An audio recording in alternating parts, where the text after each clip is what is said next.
Bonjour à tous et à toutes, je suis très heureux de vous retrouver pour cette nouvelle édition de Sport Palabre sur Stade Afrique. Dernièrement, la championne de boxe Sarah Oramoun disait « Mon plus grand combat n'a pas été les JO, mais de me faire accepter dans ce milieu d'hommes ». Cette déclaration en dit long sur la volonté et la persévérance des jeunes femmes qui se dédient au sport de combat. Alors, imaginez ce qu'il en est de celles qui pratiquent le MMA. Sport qui, je vous le rappelle, est encore interdit en France, enfin du moins les combats officiels sont interdits, même s'il est vrai que les choses bougent depuis peu. Mais pourquoi ? Pourquoi a-t-on encore du mal à associer femmes épanouies et combattantes redoutables ? Pourquoi les filles n'auraient pas le droit de jouer à la baston ? Pourquoi continuer de penser qu'une fille c'est fragile alors qu'au quotidien elle démontre qu'elles n'ont absolument rien à envier aux hommes ? Pourquoi ne pas dire que le MMA est un sport de filles ? Je sais, c'est de la provoque, mais c'est fait exprès. En tout cas, moi, ce que je peux vous dire, c'est que les pratiquantes de sport de combat sont belles, féminines, gracieuses et féroces. La preuve maintenant.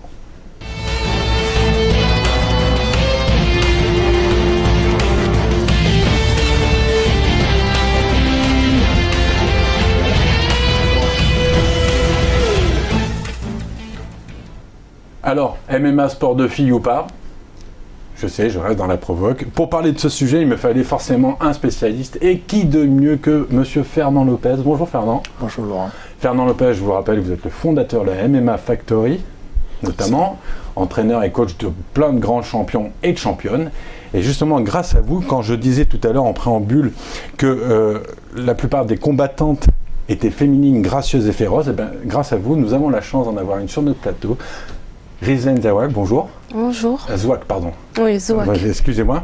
Je suis très heureux de vous accueillir, surtout que vous êtes une combattante qui fait beaucoup parler d'elle, qui a fait beaucoup parler d'elle il y a quelques temps, qui continue à faire parler d'elle. Vous êtes une ancienne grande judokate. Oui. Tout à l'heure, vous me disiez que vous étiez la première judokate marocaine à participer aux Jeux, c'est ça ? Voilà. Vous pouvez être fière, je pense. Oui, je suis très fière. Ah ouais. Alors, avant de rentrer un petit peu dans le débat du MMA, et notamment de la place des femmes dans les sports de combat, j'aimerais qu'on fasse un petit point, Fernand, sur la législation autour du MMA en France. Je sais qu'en ce moment, ça bouge pas mal. La nouvelle ministre des Sports veut faire avancer les choses. Qu'est-ce qu'il en est exactement ? Déjà, pour expliquer les choses, c'est simple. Hein, le MMA est autorisé, mais la compétition, elle est interdite pour le moment. D'accord. Ok, l'OMMA n'est pas reconnu par les institutions, mais c'est en route. La ministre travaille dessus d'arrache-pied parce qu'il y a une date butoir pour septembre. En fait, ça devrait être pour septembre la reconnaissance finale sur l'OMMA. Ensuite, on ne sait pas en fonction du fait qu'il y ait deux vitesses ou pas pour qu'il y ait la compétition directement en septembre. Mais voilà, le septembre, ça devrait être bon. On devrait avoir une reconnaissance totale en fait sur l'OMMA. Et de façon plus international, la France est un pays un peu en retard par rapport à tous les autres, c'est quasiment accepté partout ou... C'est pas nouveau ça. Non, ouais. Nous sommes le dernier bastion, les Gaulois qui n'ont pas accepté l'OMMA encore, de manière complète avec le côté de la compétition. Et il y a peut-être des raisons autres que celles qu'on imagine qui sont juste condamner le côté violent de la chose. Il y a peut-être aussi des chasses gardées qui ont du mal à... C'est un peu comme tout, c'est une guerre de lobby en fait, et il y a des compétitions, des fédérations qui se sentent menacées, peut-être parce qu'il y aurait un certain nombre de licenciés qui pourraient partir de ces fédérations pour l'OMMA. Comme une certaine Rizlen. Alors vous allez nous expliquer, mais vous êtes donc, comme je le disais en préambule, une ancienne grande championne de judo, même si on est toujours une championne de judo. Vous êtes passée au MMA. Alors, combien d'années au judo ? 25 ans. 25 ans, avec 2 Olympiades, voilà. Londres et Rio. Voilà.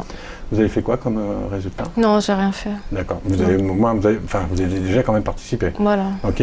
Et vous avez démarré le MMA à partir de quand ? J'ai commencé mes premiers entraînements en janvier 2017. Alors, qu'est-ce qui fait qu'on a envie de poser son kimono, mettre des gants, sortir d'un tatami pour aller dans un octogone ? Mais en fait, j'ai une grande histoire avec Fernand. C'est de la faute de Fernand. Non, c'est grâce à Fernand. C'est grâce à Fernand. Il y a 8-9 ans, ou même 10 ans, il y a 10 ans, Fernand, on s'est rencontrés à l'INSEP, on passait le diplôme ensemble du BPJEPS AG2F. C'est quoi ? C'est pour être coach sportif. D'accord. Et il m'a parlé du MMA. Et j'ai regardé des vidéos et je lui dis ah ouais c'est bien, c'est de la bagarre et tout. Et du coup je lui avais promis qu'après ma carrière de judo que je me mettrais au MMA et je viendrais dans sa salle. Parce qu'en fait sa salle je l'ai vue sur dossier. Elle n'était pas encore... La MMA Factory qui se trouve dans le 12e, 11e. Voilà, moi je l'ai vue sur... On peut même donner l'adresse exacte. À 91 boulevard Poniatowski. Voilà, juste en face de la Foire du Trône. D'accord. Voilà. Et ouais, sa salle je l'ai vue sur... en projet et tout, et je lui avais dit après ma carrière de judo je fais ce que j'ai à faire pour pas regretter, puis je viendrai. Puis c'est ce que j'ai fait, je suis venue, j'ai commencé à faire la préparation physique parce que beaucoup de différence avec la préparation physique du judo. Oui, parce que là c'est quand même 3 fois 5 minutes moi au judo c'est 4 minutes un combat. Ça peut aller au golden score genre point en or, mais ça change tout. Il faut vraiment avoir un très bon cardio, vraiment préparer le cardio. Qu'est-ce qui diffère alors entre la pratique du judo et le MMA? Quelles sont les deux plus grosses différences, vous qui avez pratiqué à haut niveau les deux? Le MMA c'est complet, c'est un sport complet, donc que le judo c'est que du corps à corps, du sol. Le MMA, il faut rester vraiment concentré, ne pas se prendre une droite, un coup de pied, un coup de coude, un coup de genou, un étranglement au sol. C'est vraiment tout, il faut vraiment être concentré et ne rien laisser. Et on a tendance à imaginer que le judo, c'est un sport de combat, mais avec des règles, il y a une philosophie nippone derrière qui fait le respect de l'adversaire, on se salue et ainsi de suite. Alors qu'on associe, le grand public associe plus le MMA à du combat de rue. Au MMA, il y a aussi les mêmes valeurs qu'au judo. Il y a le respect, la modestie. Le courage. Quand on pense à McGregor, on n'imagine pas le respect. Oui, après ça c'est un personnage, mais en dehors de tout ça, en dehors du combat, les combattants ils sont amis malgré qu'ils soient ennemis dans la cage. Non, le MMA, il y a beaucoup de... Moi, j'ai jamais eu de problème. Après, on se chambre et tout, mais après le combat, il y a... C'est autre chose. L'exemple, ce serait comme si on résumait le football au coup de tête de Zidane sur Materazzi. Non, on ne parle pas de ce genre de choses, c'est interdit. On ne parle pas de ça, on parle d'autre chose. Ok. Donc voilà, juste pour vous dire que... Non mais je me fais l'avocat du diable exprès, c'est pour pouvoir avancer justement sur le débat. J'ai bien compris, mais ce que je veux dire, est-ce qu'il y a des personnalités qui ont un tempérament différent sur ce qui est du MMA? Oui, il y a des personnes comme McGregor qui ont un tempérament différent, mais qui néanmoins a beaucoup fait pour le MMA. Qui a beaucoup construit pour comme on peut associer un Mayweather en boxe, par exemple. Absolument. Et donc il y a ce côté-là, on parle de Mayweather, voilà, c'est un personnage assez sulfureux, mais qui reste qui reste un très bon boxeur. Techniquement parlant, c'est du très haut niveau, c'est de la qualité, artistiquement c'est bien, et donc c'est de la même chose un peu chez nous. Le MMA a beaucoup de valeurs, des qualités, du respect, de l'endéontologie, de l'éthique, beaucoup de valeurs, beaucoup de... Il y a une solidarité entre combattants et combattantes, c'est-à-dire que s'il y en a, on parle de valeurs de solidarité et autres, s'il y en a un qui ça raconte un peu trop, qui dépasse les bornes et qui sort du cadre un peu chaud, est-ce qu'il y a une solidarité? Est-ce que vous parlez entre vous? Est-ce qu'il y a un lien qui se crée parce que vous savez ce que c'est que d'aller dans un octogone et vous avez ce courage-là, ou c'est chacun pour soi? Non, il y a un lien quand même, malgré qu'une fois dans la cage, c'est la bagarre. Mais oui, déjà il y a un lien sur Internet, on va se chambrer, mais c'est pas méchant, c'est pour... pour le jeu, c'est pour le jeu, puis les fans ils adorent voir ça et voilà, mais après le combat, non, on se serre dans nos bras, même des fois il y a des gens, on peut rester en contact. Moi il y a deux combattantes où je suis en contact avec. Oui. À la salle, elle est quoi, nigériane? Elle est d'Afrique du Sud, mais elle est nigériane. Voilà, une nigériane qui a été l'adversaire de Rissen, qui est venue nous rendre visite à la salle et s'entraîner avec Rissen, il y a cette solidarité-là, mais surtout, encore une fois de plus, ça représente un peu le panel de la société. Il y a des fois où il y a des très bonnes ententes et puis il y a des fois où il n'y a pas forcément des ententes. Donc c'est pas un sport de sauvage, et demain ma fille, si elle veut aller faire du MMA, c'est pas que pour les voyous et les filles avec des têtes brûlées. Vous, Fernand, vous avez, j'imagine, des fois des parents qui arrivent un peu inquiets. Qu'est-ce qu'on peut leur dire pour les encourager à d'abord leur faire comprendre que MMA c'est avant tout un sport et un entraînement très très difficile, c'est un véritable sport. Quels sont vraiment les arguments qu'on a pour pouvoir rassurer des parents un peu inquiets? La première des choses, ce serait de dire aux parents de différencier la compétition, la grosse performance sportive avec le petit niveau. Comme tous les sports, le MMA a une évolution avec des grades, avec un niveau d'apprentissage qui va de l'enfance. On a chez nous des enfants, des préados, des ados, et donc on a un apprentissage adapté. Ricilène Zouak, elle a passé des diplômes à la Fédération des sports de contact pour pouvoir adapter la pédagogie aux enfants. Elle sait comment prendre en main des gosses et leur faire de la pratique du MMA avec du non-contact, avec des positionnements. Oui, donc quand on commence, on ne va pas tout de suite dans un octogone, on en prend plein la poire. Non, c'est beaucoup du ludique. C'est comme si... D'accord. C'est important, excusez-moi Fernand, c'est ludique. Oui. Est-ce que vous trouviez la même chose au judo par exemple? Oui, exactement. Ce que je retrouve, ce qu'on m'entraîne avec Samir, pour les jeunes, pour les petits, c'est ce que je retrouve au judo. C'est exactement pareil. Il n'y a pas, c'est pas plus dangereux le MMA. Alors vous, en tant que femme, Ricilène, est-ce que d'abord il a été compliqué de faire accepter autour de vous, proches, moins proches, amis. Alors vous avez une carrière de judoka, donc ils savent que vous aimez ça, que vous êtes une combattante et que vous aimez vous mesurer dans les règles face à d'autres. Mais est-ce que vous avez senti que autant judo c'était accepté, autant MMA on passait sur autre chose? J'ai la chance d'avoir des parents qui me soutiennent énormément. Au début, quand je leur ai dit que je voulais me mettre au MMA, mes parents m'ont prise pour une folle. Ils m'ont dit mais t'es folle. Après ça les étonnait pas parce que j'aimais bien la bagarre. Et le premier combat, ils étaient à fond. Hein. Maintenant, ils ne loupent pas un de mes combats. Ils sont là, même mes entraînements. Ils me demandent comment ça se passe, tout. Non, Et vous vous sentez pour autant tout autant féminine, femme, épanouie, même peut-être plus. Est-ce que justement il n'y a pas un petit côté un peu jouissif de jouer sur ce paradoxe où je suis féroce, une sauvage dans l'octogone et je peux y aller et à côté de ça en rajouter en étant vraiment une jolie femme féminine qui est fière d'être une femme et qui a un peu cette double facette? C'est vrai que dans la cage, je suis pas comme dans la vraie vie. Je suis une vraie sauvage, je lâche rien. Ouais. Ah ouais, Fernand il me dit les consignes, tac, j'y vais, je sais pourquoi je suis là. Voilà.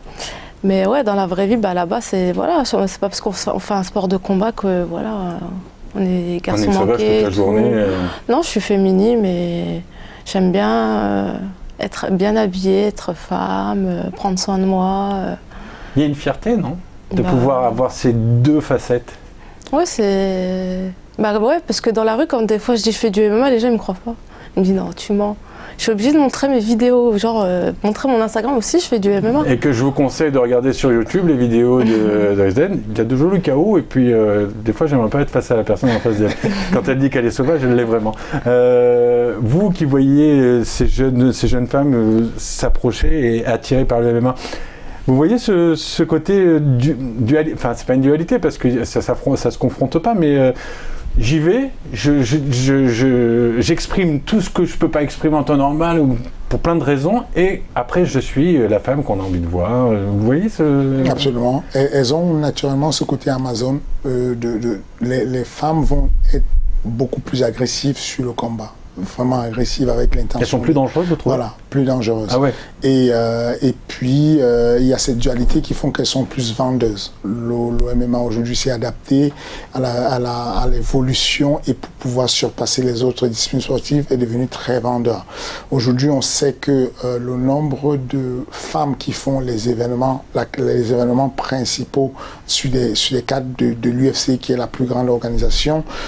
Alors un mot justement sur l'UFC, parce qu'on entend parler beaucoup de l'UFC. L'UFC c'est quoi dans l'univers du MMA? L'UFC c'est une ligue. C'est une ligue. C'est juste une ligue. On parle de football, on parle de l'UEFA, on parle de la Bundesliga, on parle de... Voilà, l'UFC c'est juste une ligue. Et puis il y a d'autres ligues qui existent, qui sont concurrentes et tout, mais le MMA lui-même c'est un sport. L'UFC n'est qu'une ligue en fait, mais c'est la ligue la plus connue. Parce que c'est la ligue américaine et c'est celle où il y a le... Et aujourd'hui cette ligue-là met beaucoup de femmes sur des cadres principales parce qu'elles sont beaucoup plus vendeuses, parce que cette dualité-là d'avoir cette féminité, ce côté girly avec le côté agressivité fait que c'est impressionnant. Mais est-ce que il n'y a pas aussi... Est-ce que ce sont les mêmes spectateurs qui regardent des combats d'hommes et des combats de femmes? Oui, je pense. En tout cas, pour moi, c'est le cas. Je suis très friand des combats de MMA parce que c'est mon métier, parce que je dois étudier, je dois comprendre. Et je suis très impressionné. Et je regarde de la même manière les combats féminins que les combats masculins. D'autant plus que l'évolution technique et stratégique des femmes est juste phénoménale. C'est-à-dire qu'il y a encore quelques années, les femmes n'avaient pas encore leur place dans les grosses compétitions. Même le président de l'UFC, Dana White, avait dit en interview que c'est pas demain la veille qu'on verra une femme faire des combats à l'UFC jusqu'à ce qu'il ait changé d'avis, qu'il ait validé la chose et que l'évolution soit juste phénoménale. Donc oui, je pense que ce sont pas forcément, je ne peux pas le quantifier, je n'ai aucune étude qui l'ait faite, mais je vous parle de du panel de personnes que je connais et de moi en tout cas, je ne fais pas de différence aujourd'hui. Parce que alors je vais vous dire quelque chose qui va vous faire hurler certainement. Est-ce qu'il n'y a pas dans l'esprit pervers de certains hommes qui regardent des femmes de combat de MMA, le côté un peu fantasme, ouais, c'est des filles qui se battent. Est-ce que ça, vous le ressentez jamais? Vous l'avez jamais ressenti? Vous l'avez jamais vu? Déjà, des hommes qui ont le côté qui dénigrent déjà le fait que deux femmes se battent. J'irai pas jusqu'au délire du combat debout, machin, mais est-ce qu'il n'y a pas ce truc, ils ont un esprit pervers de dire ah, des filles qui se battent et tout? Non. Non, j'ai jamais. Bon, donc c'est moi qui ai un esprit complètement. Oui, c'est ça. Peut-être il y en a, mais j'en ai pas vu. Mais vous voyez ce que je veux dire? Par curiosité, il y en a qui... ça. Je suis convaincu que ça existe. Mais déjà, c'est une minorité et ça ne change rien en fait. En réalité, quand il y a deux hommes qui font de la boxe anglaise, il pourrait avoir un homosexuel qui prend son pied à regarder ce combat-là pour ces raisons. Ou même une femme qui, quand elle voit deux hommes se bagarrer, c'est... Voilà, donc du coup, c'est ça. Mais ça ne change pas grand-chose parce que c'est vraiment une minorité sur la problématique. Voilà. Est-ce que, alors on va revenir à des choses plus sérieuses et plus concrètes, est-ce que le MMA vous a apporté un supplément de confiance? Oui. Plus que vous l'aviez au judo?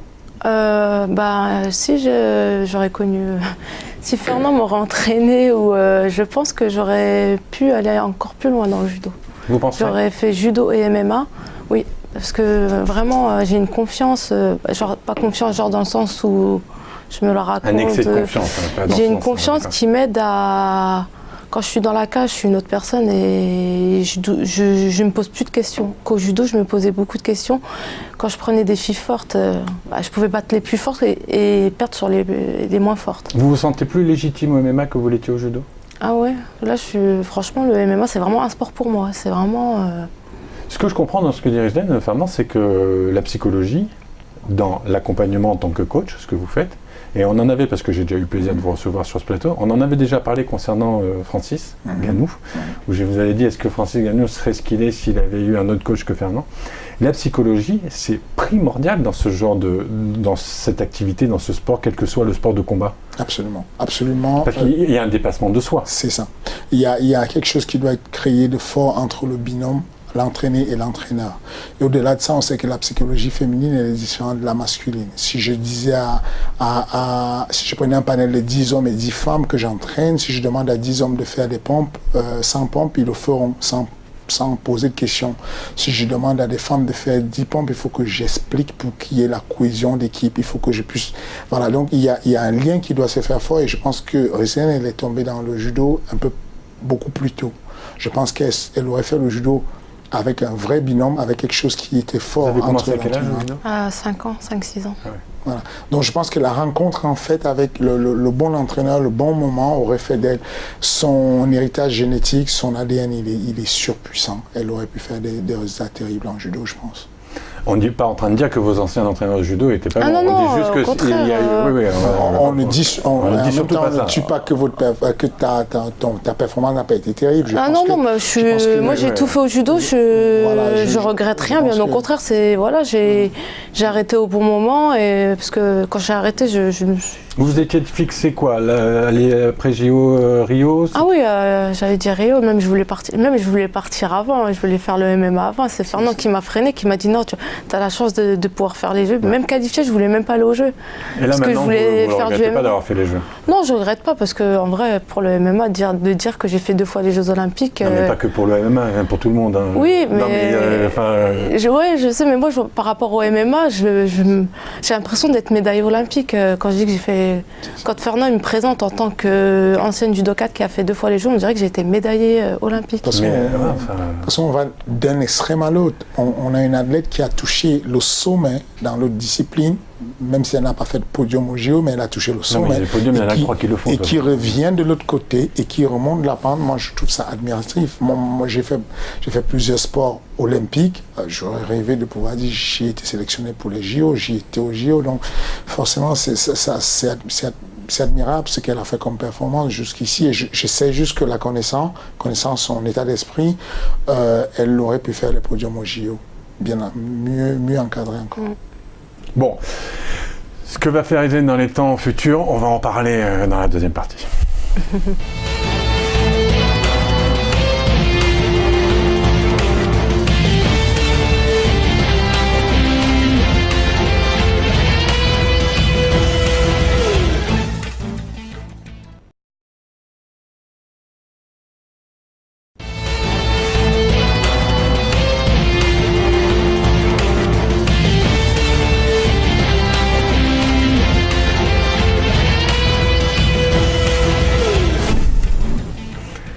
Sport Palab, deuxième partie, MMA, est-ce que c'est un sport de filles? Alors, est-ce que c'est un sport de filles? Je ne sais pas, un sport de passionnés. Ça, on en est sûr. La preuve, c'est que j'en ai 2 sur ce plateau. Fernand Lopez, Rizlen. On a vu en première partie tout ce que vous aviez dû faire pour pouvoir passer du judo au MMA. La distinction entre les deux. Bon, c'est quand même 2 univers différents et l'épanouissement que vous êtes en train de vivre actuellement autour de votre pratique. L'importance de la psychologie et de l'accompagnement d'un sport où il faut quand même aller au bout de soi et se dépasser. Un petit point encore avec vous, Fernand, par rapport au MMA actuellement. Est-ce qu'il n'est pas en train de littéralement ringardiser tous les autres sports de combat ? Est-ce que c'est pas aussi un peu ça la crainte qui a fait qu'il y a eu des réticences de la part des autres fédérations, judo, karaté et ainsi de suite, qui ont refusé cette implantation? Parce qu'on a l'exemple de Rizlen qui est passé du judo MMA, mais il y en a plein.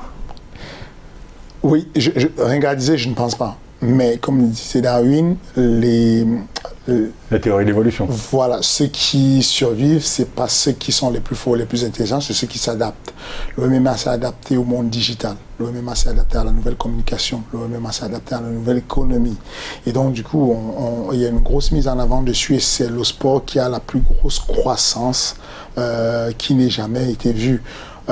Aussi rapidement, mais je pense que chaque discipline sportive continue à avoir sa place. Je pense encore une fois de plus que si on parle du judo, si j'étais le président de la fédération de judo, mon plus grand porte-drapeau serait Ronda Rousey. Moi, je dirais aux gens, si vous voulez vraiment aller être champion des MMA, si vous voulez passer d'une médaille olympique qui ne vaut pas beaucoup d'argent à des millions et dans le magazine Forbes, bah alors faites comme Ronda Rousey, venez faire le judo et ensuite vous pourrez aller faire du MMA. Parce que pour pouvoir être une athlète complète comme Rizlen, c'est parce qu'elle est une excellente judokate. Et parce que ce danger qu'elle met aux adversaires en proposant des attaques de judo imparables fait qu'elle devient beaucoup plus complète et apporte quelque chose d'autre sur la table. Donc je pense que venant du karaté, venant de la boxe, venant de quelque discipline que ce soit, on peut garder une identité et ça se voit dans notre salle au MMA Factory. On garde toutes ces disciplines-là, on est affilié à toutes les fédérations pour former des personnes qui deviendront comme Rizlen, des personnes qui viennent avec un background d'une discipline très forte et qui vont aller ajouter des armes dessus pour devenir invincibles. Rizlen, si vous n'aviez pas fait de judo, vous ne seriez pas la même combattante? Ah bah non, j'aurais continué jusqu'à 2020. Non, je ne serais pas la même. Mais quand vous êtes dans l'octogone, quand vous avez une adversaire, vous sentez, peut-être pas ostensiblement sur l'instant, mais que votre carrière de judokate, elle vous sert? Ah oui, oui. Ah oui, franchement, heureusement que j'ai fait du judo parce que quand on vient du judo, on a le corps à corps et le sol. En fait, c'est vraiment plus dur à apprendre le corps à corps et le sol parce qu'il faut vraiment sentir ces techniques-là que d'apprendre le pied-point. C'est dur, il y a la dureté, mais Une approche qui est différente stratégiquement, il y a une stratégie. Oui, parce que vraiment, quand pied-point, tout le monde va savoir taper et tout. Après, il y a la technique et tout, mais que le corps à corps et le sol, c'est vraiment dur. De ne pas se prendre une clé de bras, de ne pas se prendre un étranglement, avoir le réflexe de défendre, avoir la défense de la technique du corps à corps. C'est très, très dur. On dit des arts martiaux qu'ils représentent la spiritualité nippone. On dit de la boxe le noble art. Et du MMA, on dit quoi? Du MMA, on dit un sport efficace. On dit un sport efficace? Oui, on parle d'un sport efficace. On parle d'un sport qui est un sport de combat moderne et qui a enlevé tous les gestes désuets du sport, qui a enlevé tout ce qui était, qui a gardé son esprit, qui a son ADN, qui a ce qu'on appelle sa logique en fait, mais qui est efficace dans le sens où on a regroupé tous les éléments de tous les autres sports de combat. Moi je définis le MMA comme étant le décathlon des arts martiaux. De la même manière qu'on a un décathlon pour l'athlétisme. On a pris tous les éléments qui étaient super efficaces dans les autres sports pour les composer, pour les intégrer dans le MMA et ça en fait un sport. Ghislaine, en tant que... Alors là, on va aborder un autre sujet qui est la place de la femme. Vous êtes marocaine, donc de la femme du Maghreb, de l'Afrique, et de la femme en tant que telle. Est-ce que être une combattante dans l'univers du continent, c'est plus compliqué à votre sens qu'en Europe, par exemple, ou aux États-Unis? Est-ce qu'il y a plus de barrières à franchir et d'obstacles à surmonter quand on veut aller vers... alors vous avez la chance, vous m'avez dit, d'avoir des parents très compréhensifs, mais de ce que vous voyez, de ce que vous savez, est-ce que vous pensez que c'est plus compliqué? Oui, c'est plus compliqué parce que, bon, j'ai pas eu énormément de critiques sur 100, on va dire, il y en a eu 4-5, toujours... Normal, voilà, normal, ouais. Genre que je foutais la honte aux musulmans, que... comme l'année dernière, j'ai combattu pendant la période du Ramadan, je me suis pris des insultes, mais bon, voilà, non, j'ai eu des critiques dures, mais vraiment dures, mais bon, après, moi le plus important, c'est mes parents, donc franchement, ce que les gens peuvent dire, penser, et je sais que je fais pas de mal, à part dans la cage. Mais non, ouais, ça a été dur, le regard de certaines personnes, oui, t'es à poil, t'es en sous-vêtements, dans la cage, que non, je suis pas plus que... Une joueuse de tennis. Ouais, ou de la natation, ou athlétisme. Non, c'était ça au début qui a été dur, après, je m'y suis fait... La femme africaine combattante, elle fait peur, Fernand? Je pense que oui. Je pense que l'athlète africain, de manière générale, dorénavant fait peur. Aujourd'hui, on parle du MMA, on a les athlètes africains qui ont rejoint l'UFC, c'est très récent. Mais restons sur les femmes, le rôle de la femme.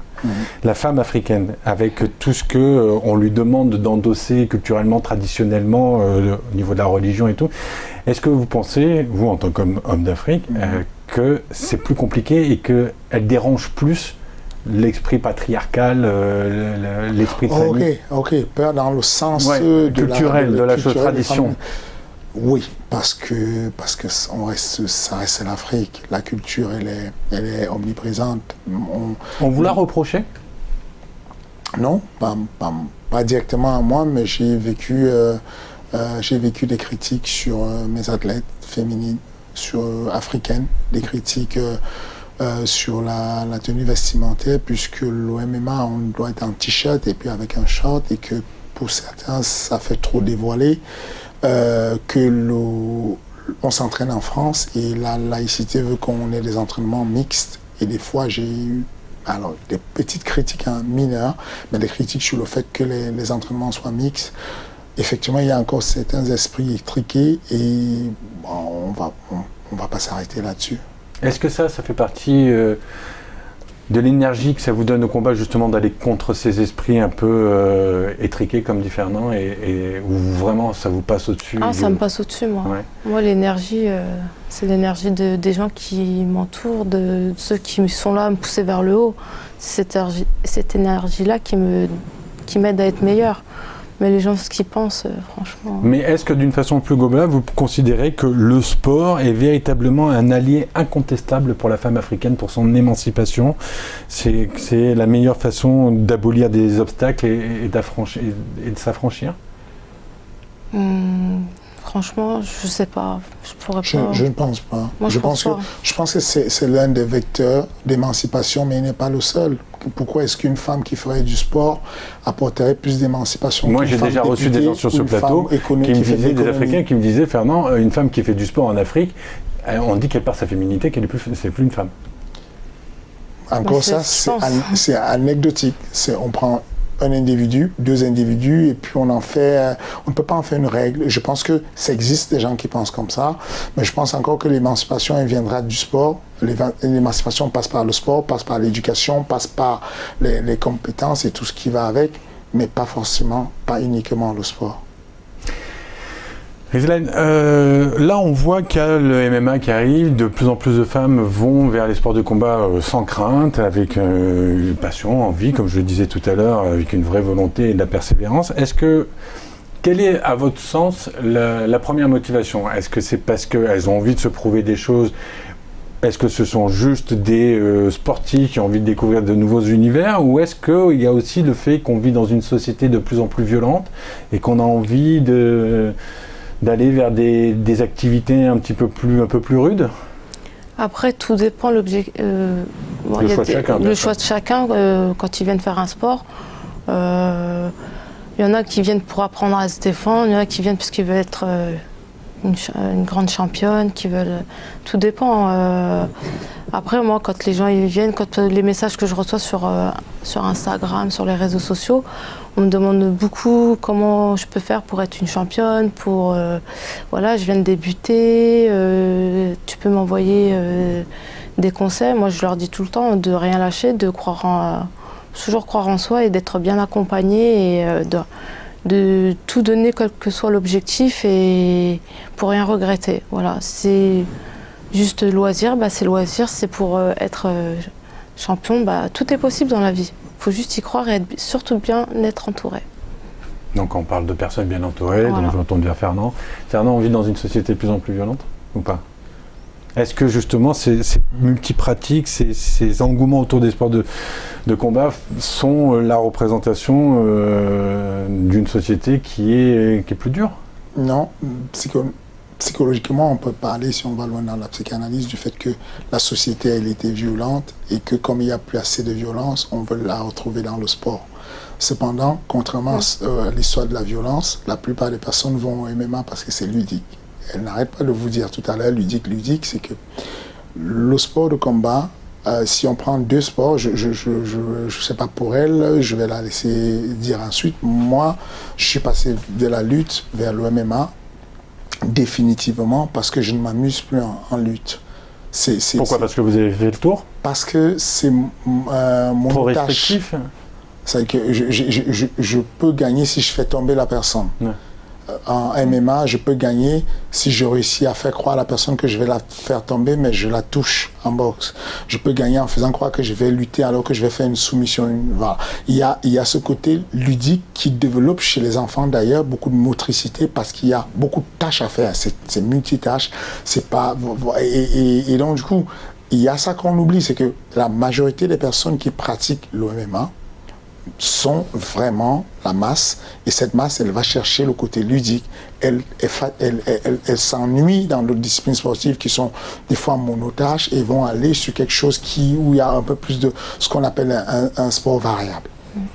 Donc en fait, le tort que j'ai quand je vous pose cette question, parce que je comprends en même temps que je vous pose la question, le tort que j'ai et que beaucoup de personnes doivent avoir, certainement, c'est qu'on réduit le MMA à ce qu'on voit par des grands champions dans la cage, alors qu'en fait, c'est 99% du temps, c'est une pratique d'une activité physique avec la capacité et la possibilité de pouvoir jouer plusieurs jeux en même temps. C'est ça. C'est ça. Et moi, c'est ce que vous avez trouvé, vous, en quittant le judo? Moi, Fernand, à chaque fois, quand il me dit « bon, on va travailler coup de coude », je suis trop contente, je suis comme un enfant, je suis « waouh ». Et quand il vous dit « travaille un autre truc » et vous n'êtes pas content, c'est quoi? Ah non, mais à chaque nouvelle technique qu'il m'apprend, je suis trop contente parce que j'apprends de nouvelles choses et j'ai un objectif dans ma tête. Moi, je suis perfectionniste. À l'entraînement, il faut que je le mette. Faut que je vais enchaîner. Ouais, mais ça, c'est votre problème, Rizlan, on en parlait en début, c'est que vous êtes trop forte et plus personne ne veut vous affronter. C'est quoi cette histoire? C'est vrai, Fernand? C'est vrai. C'est vrai. Non, je ne suis pas trop forte. Elle fait peur. C'est incroyable à dire quand on voit Hélène qui est souriante comme elle est, et elle l'est même en dehors du plateau. Elle fait peur, quoi. C'est ça qui est terrible. C'est plus un rapport de peur et d'intérêt. Je m'explique, c'est que elle ne dira pas elle est humble, mais elle est forte. Elle est relativement forte pour des femmes, pour sa catégorie de poids.